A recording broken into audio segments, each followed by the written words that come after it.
Berikut adalah kitab muamalat yang diambil dari buku Fikih Islam oleh Haji Sulaiman Rashid, cetakan ke-17 tahun 1976.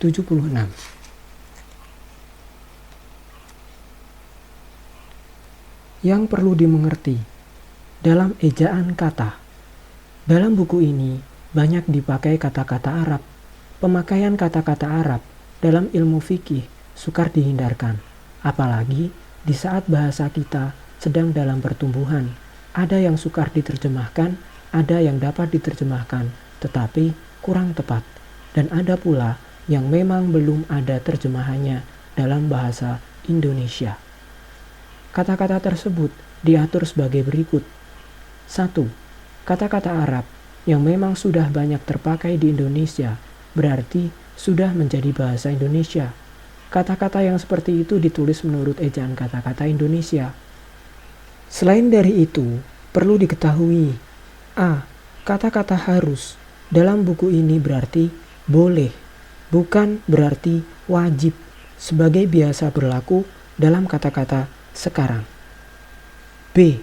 Kata-kata malam dimaksudkan sebelum siang hari, bukan kemudian di hari. Umpama malam Jumat, yang dimaksud dengan malam yaitu malam sebelum hari Jumat, bukan malam sesudah hari Jumat. Malam hari raya Idul Fitri artinya petang penghabisan puasa. Bagian keempat, khiyar. Khiyar artinya boleh memilih antara dua, meneruskan akad, jual beli, atau diurungkan. Ditarik kembali, tidak jadi jual beli. Diadakan khiyar oleh syara' agar kedua orang yang berjual beli dapat memikirkan kemaslahatan masing-masing lebih jauh, supaya tidak akan terjadi penyesalan di kemudian hari lantaran merasa tertipu. Subbab selanjutnya ialah khiyar ada 3 macam. 1. Khiyar majelis. Artinya, si pembeli dan si penjual boleh memilih antara dua perkara tadi, selama keduanya masih tetap di tempat jual beli. Khiyar majelis boleh di dalam semua macam jual beli. Sabda Rasulullah SAW, Al-bayyani bil khiyari ma lam yatafarraqa.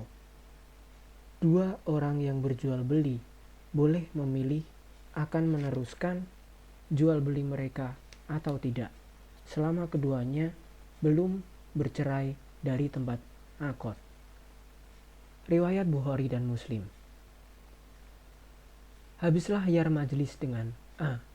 Memilih keduanya akan terusnya akad.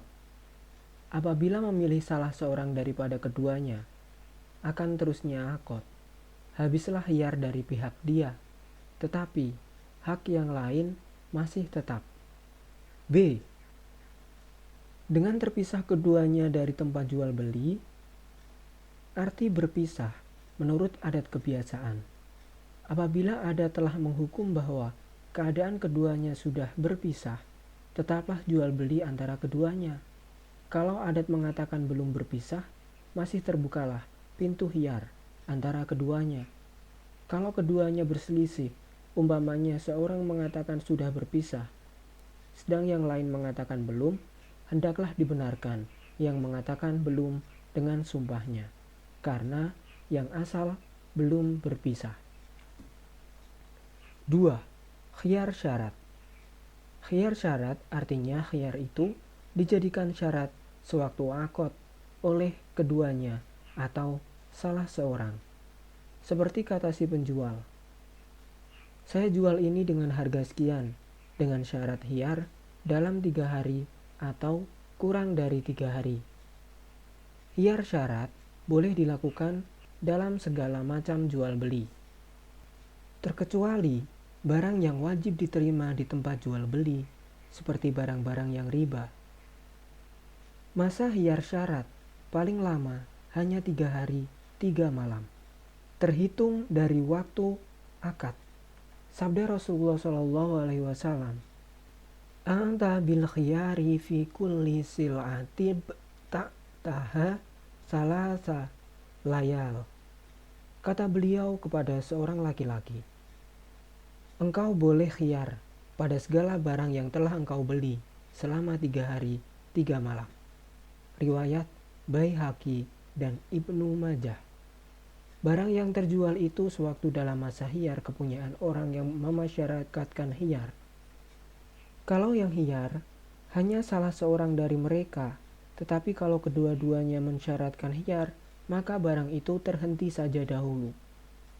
Tidak dipunyai oleh seorang pun daripada keduanya. Jika jual beli sudah tetap terusnya, barulah diketahui bahwa barang itu kepunyaan pembeli. Mulai dari masa akad, tetapi kalau jual beli tidak terus, barang tetap kepunyaan si penjual. Untuk meneruskan jual beli atau tidaknya, hendaklah dengan lafaz yang jelas, menunjukkan terus atau tidaknya jual beli. 3. Khiyar aibi, cacat. Yang dimaksud dengan khiyar ketiga ini, si pembeli boleh mengembalikan barang yang dibelinya apabila terdapat pada barang yang dibeli itu suatu cacat yang mengurangkan akan yang dimaksud pada barang itu atau mengurangkan harganya. Sedang biasanya barang yang seperti itu baik dan sewaktu akad cacatnya itu sudah ada, tetapi si pembeli tidak tahu atau terjadi sesudah akad sebelum diterimanya keterangan. A. Ijma, sepakat ulama mujtahid.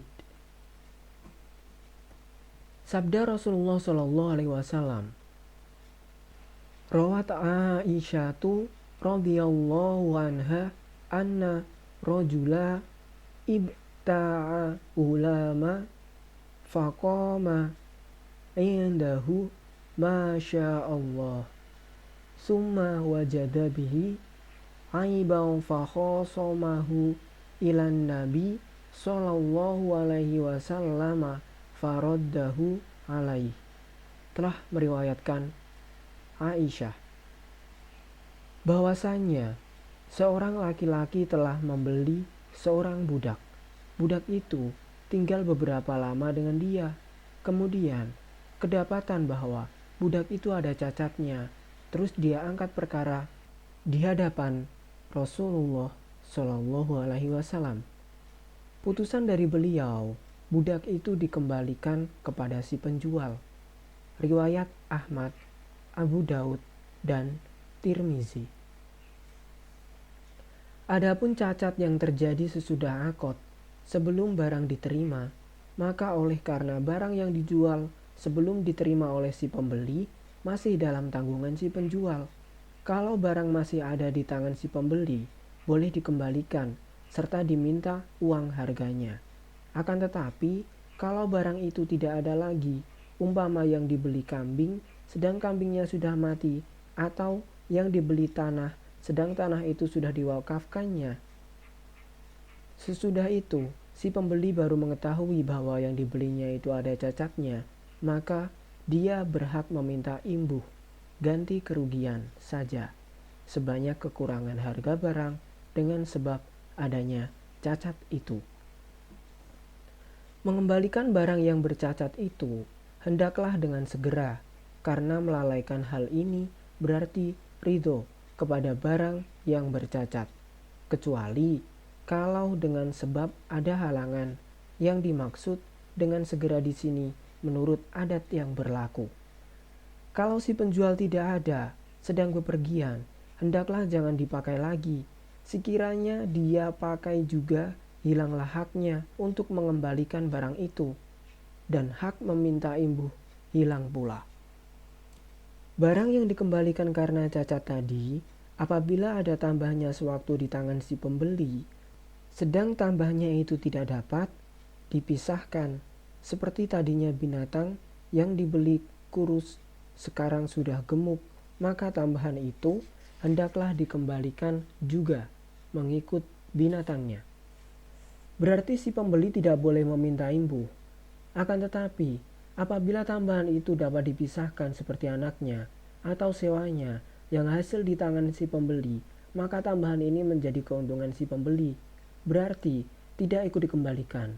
Sebaliknya, kalau tambahan itu terjadi dari uang harga barang, hendaklah menjadi keuntungan si penjual, berarti tetap menjadi hak si penjual, tidak ikut bersama uang harga yang dikembalikan kepada si pembeli. Hukum ini berlaku kalau barang dikembalikan sesudah diterima.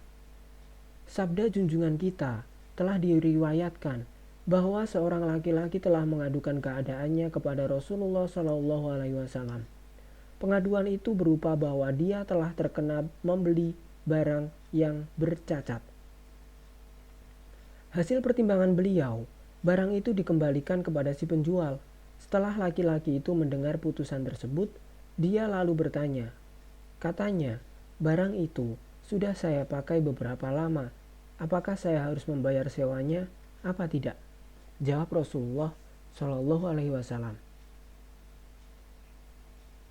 Al-khoroju bid-doman. Buah barang tersebut semasa di tangan si pembeli, kepunyaan si pembeli, sebagaimana kalau barang itu hilang dari tangannya, dia harus mengganti, karena dia menanggung jawab atas barang yang di tangannya.